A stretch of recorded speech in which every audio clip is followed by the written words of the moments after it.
আমি একটা ticket cancel করলাম। একজন হাজী সাহেব যখন এয়ারপোর্টে যায়, যাওয়ার পরে ওনার গায়ে যে কাপড়টা থাকে, ওই অবস্থায় যদি উনি দেখে যে ওনার টিকিটটা ওইখানে নাই, ওই অবস্থায় ওনার চোখের পানি যেটা পড়ে, ওইটা কি অবস্থা, আমি ওই চিন্তা করে আমি বলছি যে আমি টিকিট ক্যান্সেল করব না। আমাদের কাছ থেকে উনি টিকিট কিনছে, সারা বাংলাদেশে উনি টিকিট সেল করছে। এখন সেল করে সেখান থেকে টাকা উঠাইছে, উঠানোর পরে আমাদেরকে টাকাটা দেয় নাই।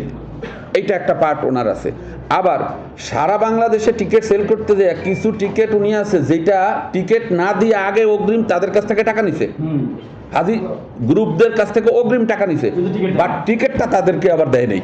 দুইটা জায়গায় ওনারা এই কাজটা করছে, দুই দিক থেকে ওনারা টাকাটা তুলছে। একটা হলো আমাদের টাকা না দিয়ে টিকিট নিয়ে পাবলিকের কাছে বিক্রি করছে, বিক্রি করে সেই টাকাটা তারা নিছে। এইটা একটা। পদ্মা সেতু, মেট্রো রেল এবং এলিভেটেড এক্সপ্রেসওয়ে নির্মাণের গর্বিত অংশীদার বসুন্ধরা সিমেন্ট। আবার আরেকটা হলো হাজি গ্রুপ যারা আছে তাদের কাছ থেকে উনি অফার দিয়া, ওনার মার্কেটিং এর লোকজন দিয়ে অফার দিয়া তাদের কাছ থেকে টাকা নিয়ে তাদেরকে ঠিক সময় টিকিটটা দেয় দেয়। এটা একটা। এখন দেখেন আমাদের কাছ থেকে টিকিট নেওয়ার পরে আমরা কিন্তু কয়েকটা কারণে আমরা ওনার টিকিট ক্যান্সেল করতে পারি নাই। ক্যান্সেল করলে কিন্তু আমার হয়তো বা আমি এখন 2,57,000,000 পাই, আমি হয়তো বা 7 লাখ 8 লাখ 10 লাখ পাইতাম যদি টিকিট ক্যান্সেল করে দিতে পারতাম। কিন্তু গভর্নমেন্টে সেই সময় গভর্নমেন্ট একটা নিয়ম করছে যে টিকিট ক্যান্সেল করা যাবে না, যার জন্য আমরা এটা করি নাই। এক। দ্বিতীয় হয়েছে আরেকটা জিনিস হলো যে আমি একটা টিকিট ক্যান্সেল করলাম। একজন হাজী সাহেব যখন এয়ারপোর্টে যায়, যাওয়ার পরে ওনার গায়ে যে কাপড়টা থাকে, ওই অবস্থায় যদি উনি দেখে যে ওনার টিকিটটা ওইখানে নাই, ওই অবস্থায় ওনার চোখের পানি যেটা পড়ে, ওইটা কি অবস্থা, আমি ওই চিন্তা করে আমি বলছি যে আমি টিকিট ক্যান্সেল করব না। আমারগুলো আমি করি নাই, নাহলে আমি টিকিট যদি ক্যান্সেল করে আমি টাকাটা আর একটু কমাইতে পারতাম, কিন্তু আমরা সেটা করিনি। সৌদি এয়ারলাইন্স, বিমান, ইউএস বাংলা, এগুলো ডাইরেক্ট ফ্লাইট। আমাদের যাদের আয়াটা, আমরা অনেকেই শুধু ডাইরেক্ট ফ্লাইটের টিকিট আমরা আয়াটার মাধ্যমে ক্রয় করি, কিন্তু কিছু ফ্লাইট আছে নন আয়াটা, এটা আপনারা যারা এজেন্সি সম্পর্কে জানেন তারা জানেন। নন আয়াটা যেগুলো লুকের ফ্লাইট, থার্ড ক্যারিয়ার বলে, এই ফ্লাইটের টিকিট কিন্তু অনেক সময় অনেক আয়াট এজেন্সি দিতে পারে না। অনেক সময় দেখা গেছে অনেকেই কিছু কিছু এজেন্সি, নন আয়াটা এজেন্সি, তারা সরাসরি ওই এয়ারলাইন্স থেকে তারা টিকিট ক্রয় করে।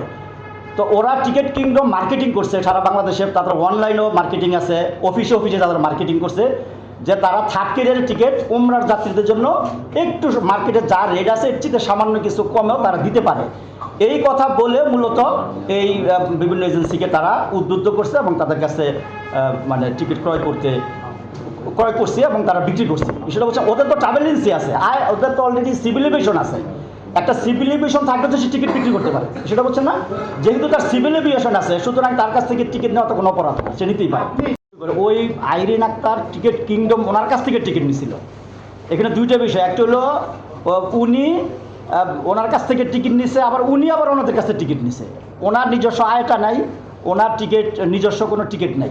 উনি বিভিন্ন বড় বড় এজেন্সির কাছ থেকে টিকিট নিয়ে বিক্রি করতো। তো সেই ক্ষেত্রে উনি একটা বড় এজেন্সি, আয়াটা এজেন্সি, উনি ওনার কাছ থেকে আয়াটা ওই যে আইরিন আক্তার ওনারা টিকিট নিয়ে অন্য সাধারণ গ্রাহকদের কাছে বিক্রি করতো। তো ওনার কাছ থেকে 4 কোটি টাকার উপরে টিকিট নিয়ে ওনাকে একটা টাকাও দেয় নাই। কথাটা বুঝলেন না? এইটা হলো। আরেকটা হলো যে আমরা আবার ওনাকে টাকা দিছি, ওই মহিলাকে আইরিনকে দিছি উমরা টিকিটের জন্য, কিন্তু আমাদেরকে টিকিটও দেয় নাই, টাকাও ফেরত দেয় নাই।